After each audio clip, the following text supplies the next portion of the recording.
All right, I have the very unenviable task of doing this in 40 minutes when each of you deserve 2 hours on your own. I'm going to take notes from the conversation this morning and go for each of you, and wish me luck. Travis, I'm going to start with you. Founder of Uber, CEO of Cloud Kitchens. We talk about AI a lot and all about the super fancy, big, billion-person transformations. How is AI going to change business right now and transform and expand and change profitability of businesses? You're doing some amazing things with Cloud Kitchen and AI, please.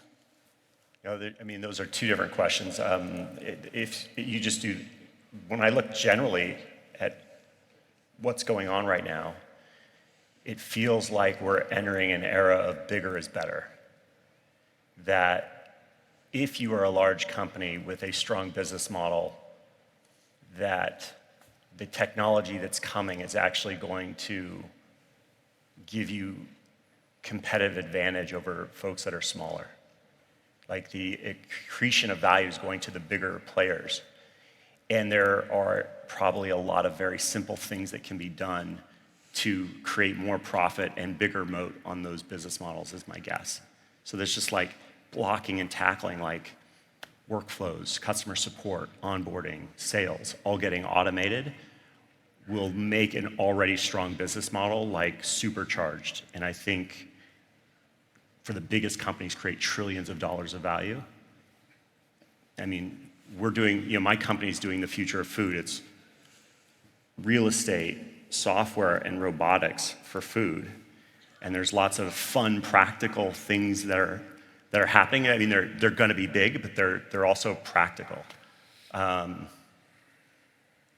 We have a machine that makes food. Like imagine if you were to go to Chipotle, that front line of people that is making your bowl. We have a machine that does that. So we have restaurants that are operating with no people or one person just overseeing the machine. But if there's only one person in that room, we now have that person talking to the machine about how the machine is doing. As if they were an employee. So yes. So then this is simple stuff, but this is where we're going now. Like we have this up and running in restaurants today, where you're asking the robot, hey, is the food warm? Am I running out? This kind of thing. But we just said, well, might as well just give it a personality. So now you can ask, like, did the Dodgers beat the Yankees today? Which they did. And you can have a conversation. And it's sort of, we're quickly getting into that interstellar moment where you're just interacting in a very human way. I've got to ask this other question just for fun. If you'd remained CEO of Uber, or were still CEO, what would you have done differently? What would Uber be doing now? Oh man, we could take the whole hour on this one. I'll keep that one short. Maybe I'll give you a couple things.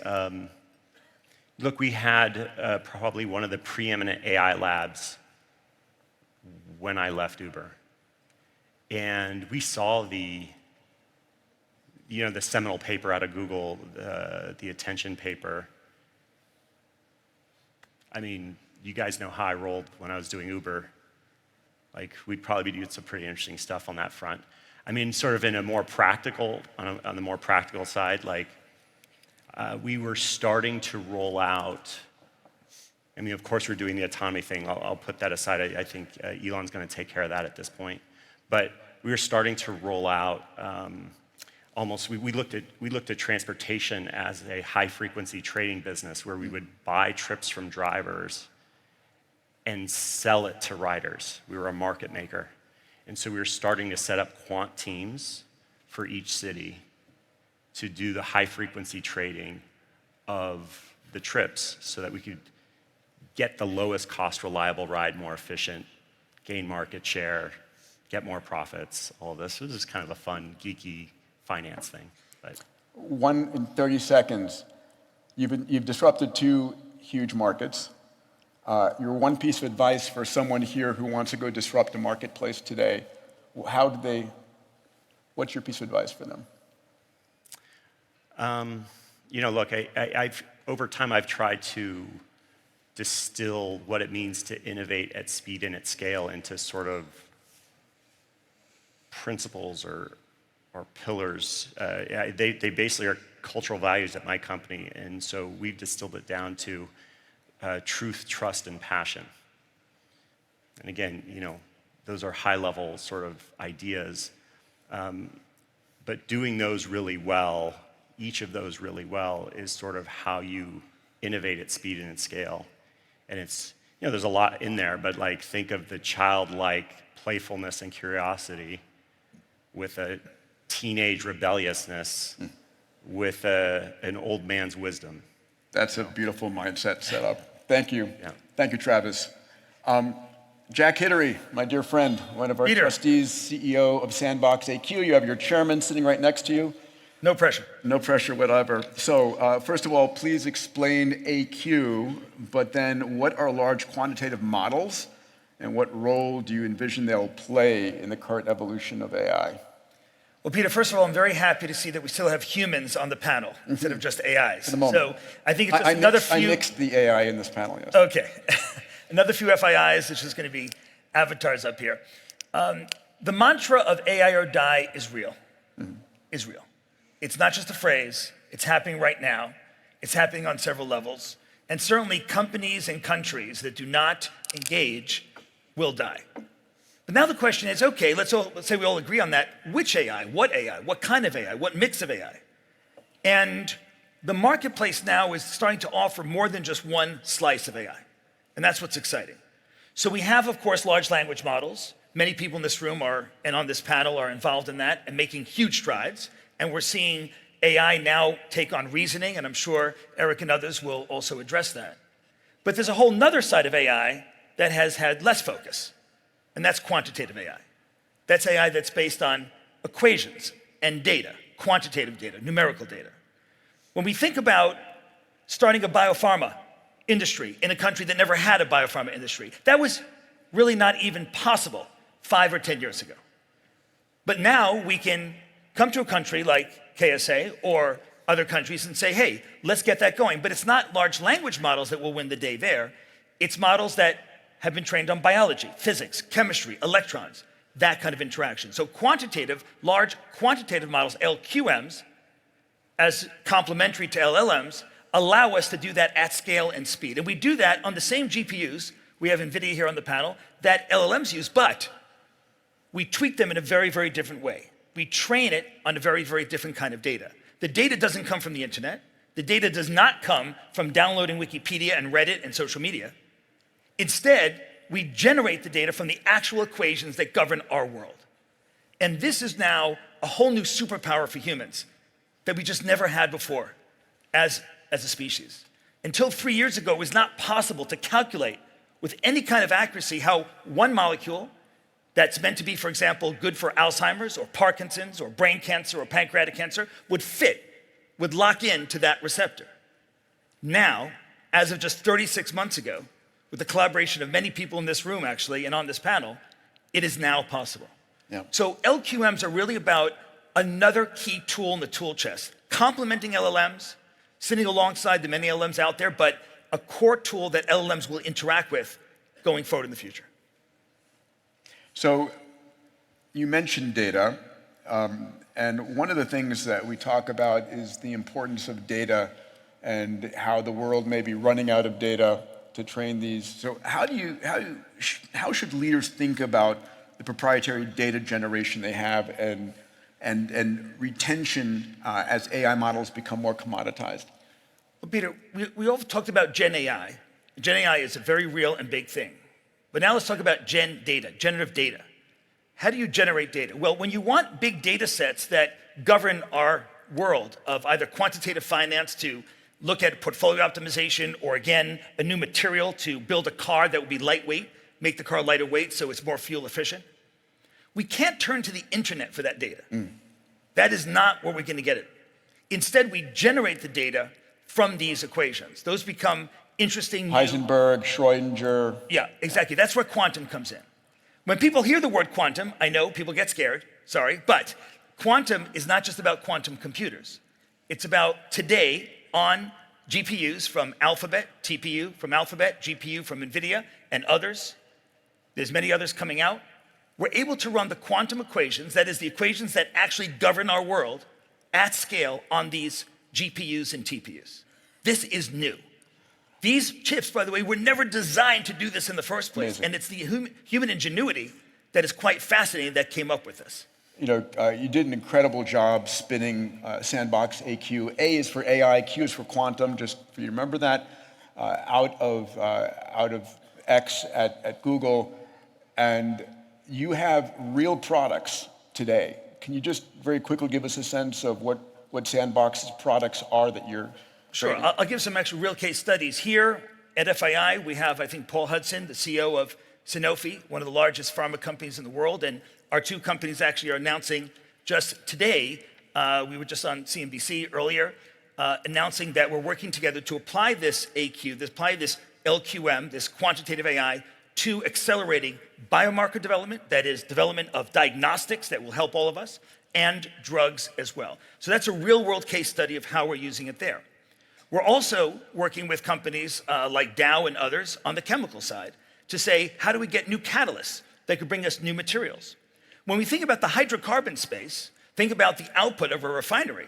And we say, okay, the high octane fuels, very profitable, jet fuels, kerosene, profitable, naphtha. But how about the bottom of the stack, Peter? That bottom of the stack, petroleum companies don't make much money on.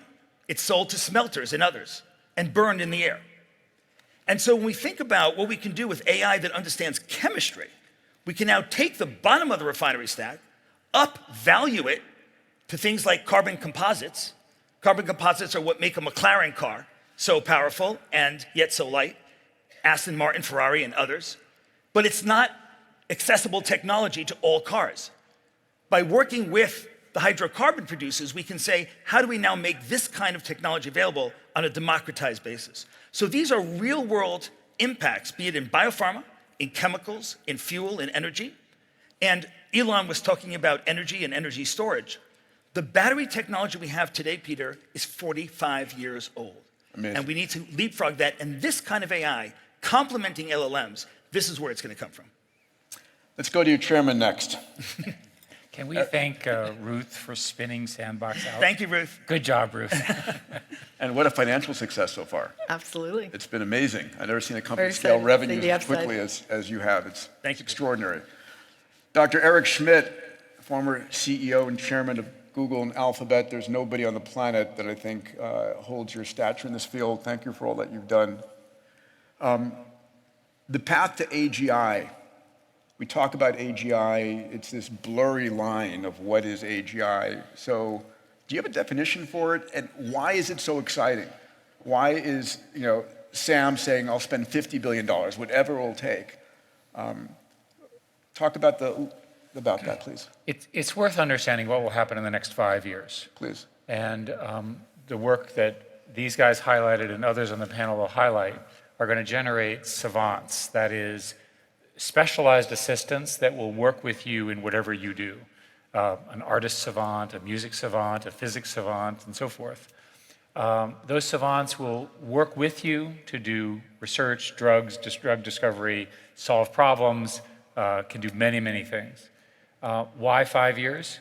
Because today we have all the components necessary. We have planning, we have the ability to do forward and backward reasoning, we can do stepwise reasoning, we can go against objective functions that are much more complicated than they used to before, and we can generate arbitrary code. In the industry, it is believed that somewhere around 5 years, no one knows exactly, the systems will begin to be able to write their own code. That is, they literally will take their code and make it better. And of course, that's recursive. I thought that is essentially a change in slope. If you're going like this, all of a sudden it goes like that. It's reasonable to expect that within 6 to 8 years from now, so 2030 right after that, maybe 2032, under current growth rate, it will be possible to have a single system that is 80 or 90% of the ability of the expert in every field. So 90% of a physicist, 90% of the best physicists, 90% of the best chemists, 90% of the best artists. When you have such a thing, you have a non-human that is effectively smarter than any human, because no human can dominate all of those fields. Maybe Leonardo da Vinci could, but certainly not now. We don't know what happens when such a thing exists, but we know that that race is really important. There are many, many things that this thing, we don't know what to call it except an AGI, could do. For example, it could analyze cyber threats and develop new ones, or it could protect against them. It could come up with new biological solutions, good ones or bad ones. So there's both a national security component and a worry, but also a notion of a huge step change in human efficiency and productivity. I will assert that we as humans are not ready for the arrival of this. Yeah. We're just not ready for it. Yeah, I can imagine all future Nobel Prizes in math, physics, chemistry, medicine coming from AI systems. Yeah, and I should say, by the way, that if you go to Formula One, you enjoy watching the humans drive around the track. Yeah. Now, it's obvious that automated cars, Waymo cars and so forth, could drive faster, but we wouldn't find that an interesting sport. Yeah. So here we are in the land of golf. Maybe there will be a robotic golfer that will beat all the live top golfers, but we won't look at the robot, we'll look at the humans. So we poor humans will take pity on ourselves. We're very biased, aren't we? Right. That will be how we choose to entertain ourselves. Very briefly, but this takes an hour worth of conversation. What do you consider the most dangerous outcome around AGI or artificial superintelligence? There's a huge issue around proliferation. And right now, we don't fully understand the rate of proliferation of the mid-tier models and open source models. There's a consensus at the moment that models that cost less than $100 million to train are probably not that dangerous, and ones that cost more than $100 million are more dangerous. I have no idea why we believe that, but that's the number. So what will happen is, at some point, there will be proliferation of inexpensive tools that can do significant damage. The most obvious one is in biology. Yeah. Thank you. Something you know a lot about. And I do think that we're going to see extension of the human health span because of AI. We live longer, but it'll be more dangerous in some situations. Hopefully we can moderate that. Ruth, a pleasure. Ruth is the president and CIO of Alphabet and Google. You met her this morning. Ruth, I want to quote this and then ask you about it. We've all witnessed companies making grand AI for good pronouncements, for sure. But when push comes to shove and financial performance dictates decision-making, often less lofty ideals are what shareholders demand. So how do you think, I think the world of Google. I think Google has transformed the world in extraordinary ways. How do you think of AI for good versus AI for financial gain in the position you're in Google as a company? I think of it as a false choice because the upside from AI is absolutely extraordinary. But if we don't invest to protect on the downside, we'll never have the opportunity to actually invest to capture the upside. And that upside-downside point is two sides of the same coin. So when you think about the upside, it's around accelerating science. It's around social issues, solving things in education, healthcare, as we've been talking about. It's the economic upside. But if there's not a responsible foundation, if we're not doing the heavy work, we don't have a right to have a seat at that table. And that means engaging with regulators constructively. It means investing in our systems internally so that you're protecting from the downside. If you don't protect on the downside, you're going to find resistance, whether it's from the regulatory world or from everybody else. And so they go hand in hand. And to assume that you can pursue one without the guardrails that are critical, I don't think is long-term sustainable, and so we view them as two interlinked approaches to really maximizing the upside of this extraordinary technology. You've managed through a multitude of ups and downs in the economy, including the 2008 financial crisis. What's important for business leaders here to know about leading their teams through the incredible changes we're about to see? And do you think people realize how much change we're about to see in business and industries and society over the next 5 years? I think the most important point to take away from all these conversations is that the art of the possible is fundamentally changed. This is a generational opportunity like we haven't seen before. And I spoke about some of the key proof points in the earlier discussion this morning. Probably One really important one is in life science, and so proud of our colleagues who won the Nobel Prize for this, with AlphaFold credited with being the most important contribution to drug discovery. Relevant to your question, Demis Hassabis, the founder of DeepMind, the one who went on this journey to create AlphaFold, when he embarked on it, he said, many people said, how is this possible? And his answer was, why not? And so we kept going. And I think the other really important point when you think about this, that I talked about some of the language translation work we're doing. We now translate in 260 languages. The important point is that we added 110 languages in the last 6 months alone. That's amazing. 500 million people on the planet. So it's a vertical lift. What that says is you better not delay. You better move right away. It's already been said on this panel. I 100% agree. And the economic upside is profound. So I would say the two most important, there are many important messages, but one of them is the time is now. You have to reimagine what is possible, because it really is. And we're seeing it already today. We're seeing it in the manufacturing sector. We're seeing it in education. We're seeing it in so many different areas.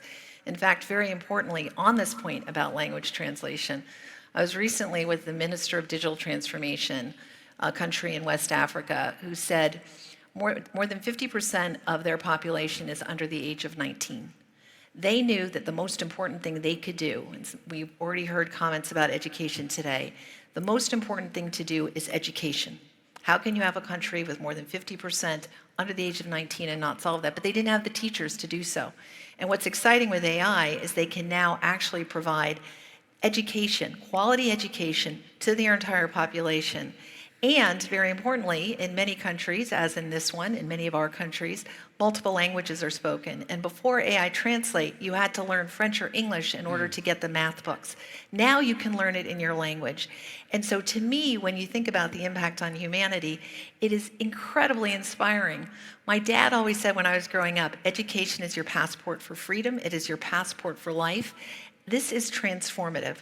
So one, get on the program right away. And the second really important point is what Demis said, which is, why not? You have to radically reimagine what is possible, how you interact with customers, every element of process, risk management, the way to solve healthcare issues, education issues, climate change issues.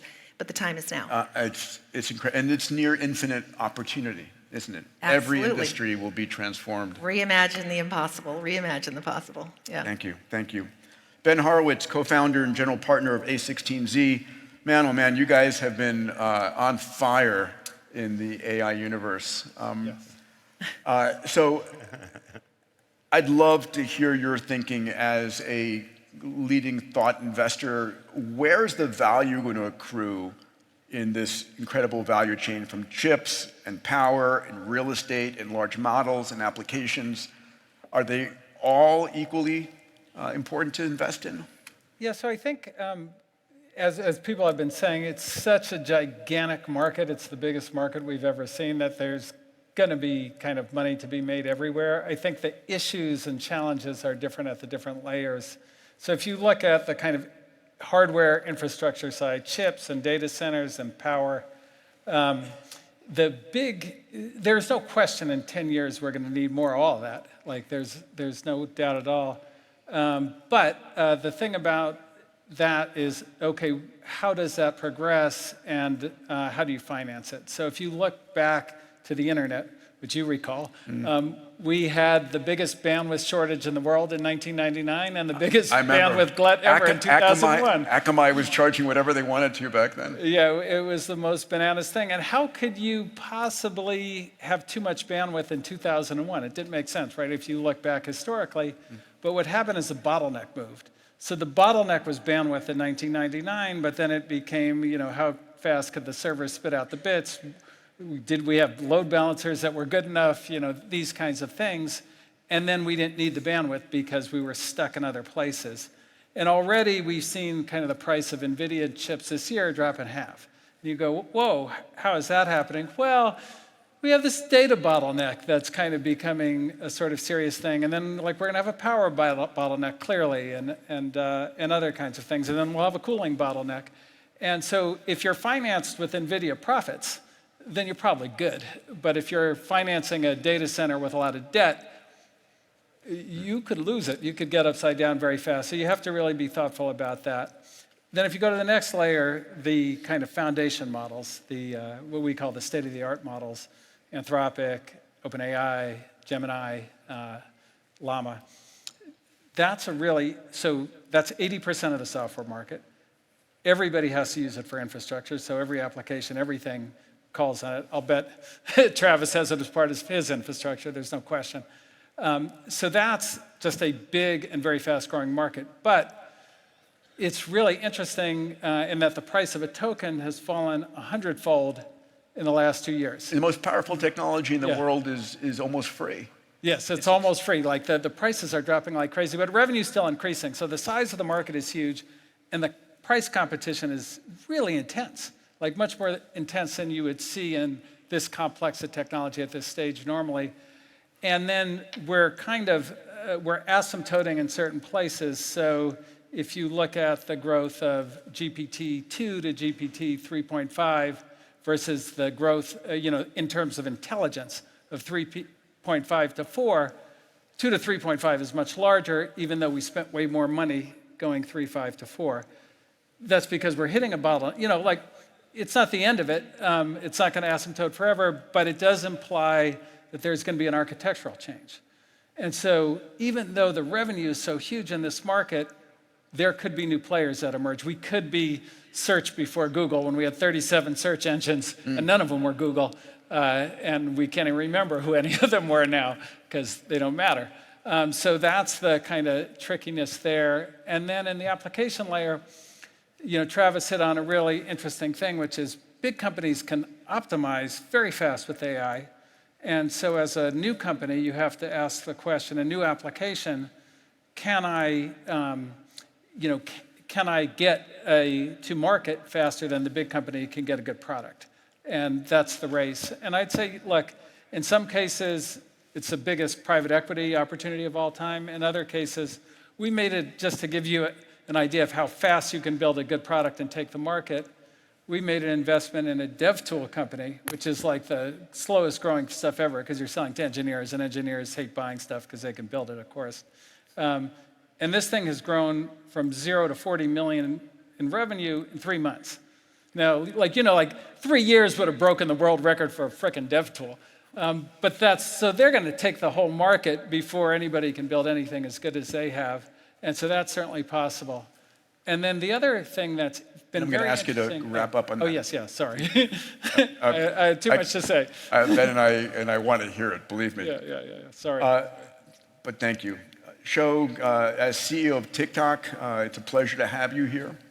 How is TikTok utilizing AI to contribute to the creative economy?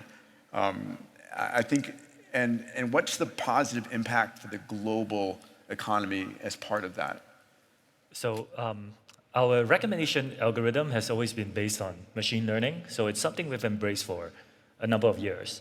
But what I think has been unlocked, by mainly OpenAI in the last couple of years is this better understanding that the opportunities are actually much bigger and coming faster than we thought possible. For us, a lot of it is translating this amazing technology. First of all, we need to understand it. And understanding it, I think, involves, with myself, I find it hard to catch up. There's so much going on. I think a lot of it is using it myself. I read a lot of reports, X number of things can be done, Y number of things can be done. But when I use it myself, I just download the products or sign up for it and use it myself. I get a better understanding of exactly what is possible at this moment in time. For us, a large part of the TikTok experience, apart from discovery, which is just always going to be based on AI, is the connection between an idea that somebody has in your head and creating a work that's created at the end of it. And a lot of people are, like myself, not so talented.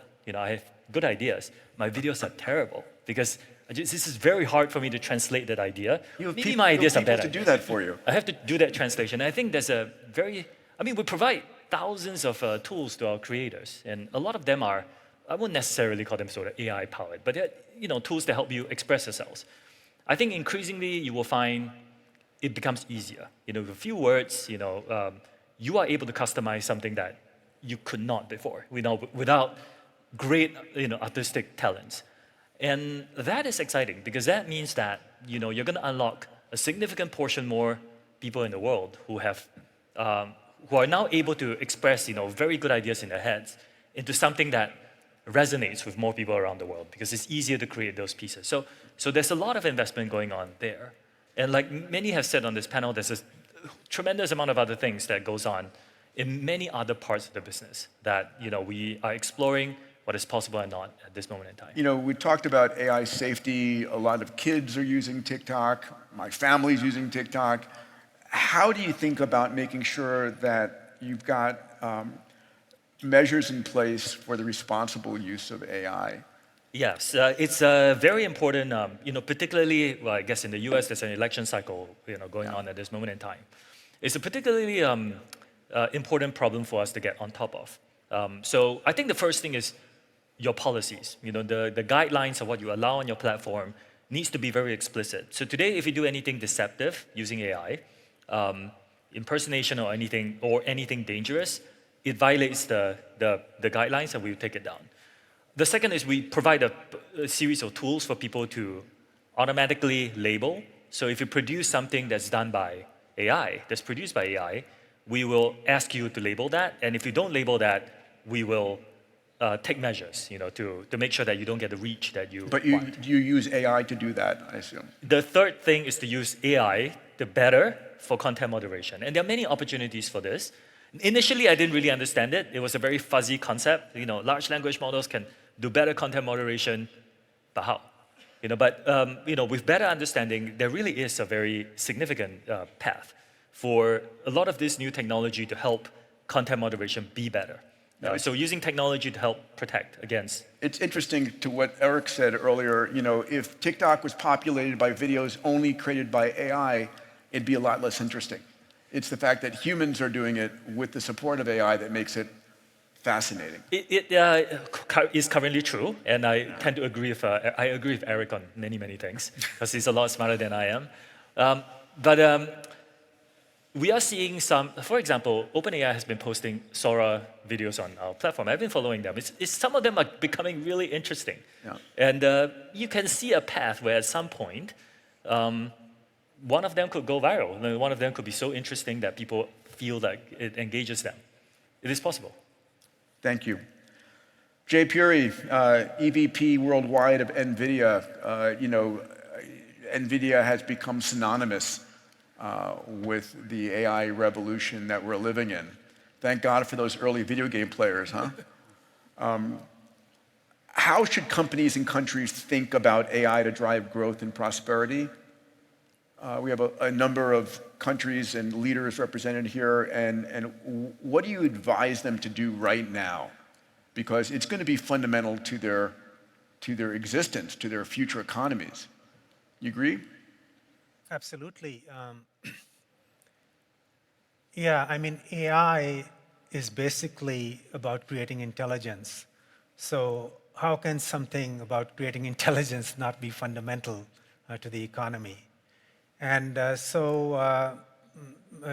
the other thing, of course, is the pace at which AI is advancing is frankly just unbelievable. There's just no expletives that you can use to describe that. I mean, just 2 years ago, we had... I call it all new stock price highs. What's that?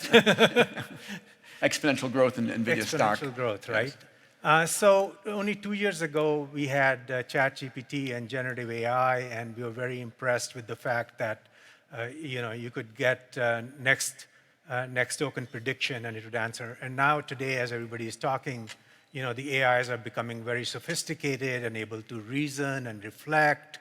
And in fact, they don't just do one-shot reasoning. They can reason a lot and solve very complex problems. It's the agentic AI.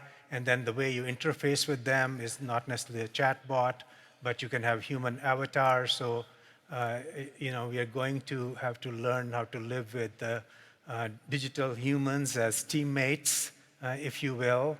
And then, going forward, we are moving into things like physical AI, where, of course, Elon talked about robots and humanoid robots, but all kinds of robots, even factories and warehouses and everything will be robots that will be built into the digital world, and they will all obey the laws of physics and so on. You will not be able to tell the difference between the digital and the physical, and you will use AI to optimize everything in the digital world, and then you will implement it in the physical world, and then it's kind of the AI flywheel, because whatever you do in the physical world then provides data to improve what happens in the digital world and so on.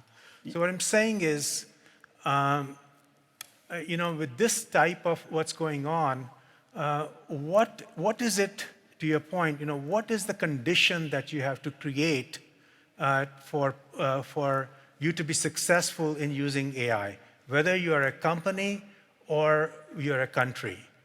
And the condition is, of course, AI is about taking the information that is embedded in the data that is there, right? That's where the intelligence is embedded, and AI allows you to discover that using these sophisticated models and everything I'm talking about. So to be able to do that, what everybody needs to do right away is to build the instrument to allow you to do that. And that is what we call the AI factory, okay? An AI factory is custom built to take raw data, process it into generative models and so on, and then allows you to produce these monetizable tokens at scale, right? And so these factories, once you build them, can change everything. But they're not easy to build. As Elon was saying, it's extremely difficult to build these AI factories. And I think one of the things that we at NVIDIA have been doing, of course, we have been involved with every one of these factories that has been built. So we have tried to make it as simple and straightforward as one can make them by taking all the learnings that we've had, codify them into reference architectures and so forth, and see how quickly and replicate these factories, right? And let me ask you a closing question here. The GPUs that NVIDIA has been producing, there are many companies chasing you, no one at the scale. How long do we see the GPU as the dominant architecture in AI, do you imagine? Is it the rest of this decade? Well, I think one of the things that people miss is NVIDIA is not just about the GPU. We are about an accelerated computing platform. So what does accelerated computing mean to you? Okay, so what accelerated computing is not about just, it is, we need to, general purpose computing, which is what we've relied on for a long time, sort of was using Moore's law, and it kept advancing, say, twice as fast, say every year or so. But that type of advancement in computing, even if that was to go on, and Moore's law is not happening anymore, in 10 years, you'd only be able to advance computing by 100 times. To do AI, we have advanced computing for a particular domain by using GPUs by 1,000,000 times. That's the reason why deep learning is possible and the types of models that we are doing. And to do that, you have to innovate across the whole stack, not just at the GPU, but all the software, refactoring it, parallelizing it, looking at the unit of computing as not a server, but a data center and so forth. So, that's what we are it's not about a particular chip. It's about an accelerated computing platform that you can be true to, which is based on CUDA, and people can continue to innovate in AI, whether they're building models or they're doing inferencing or whatever, and they can be sure that there is backwards and forward compatibility. And it's very much more than about a chip. And so I think that's what we're focused on, and that's what we hope to continue doing for the long term. Ladies and gentlemen, 6 minutes per person is nowhere near enough. Thank you all for your patience and for your wisdom. Grateful. Let's give it up for our panel here. Well done.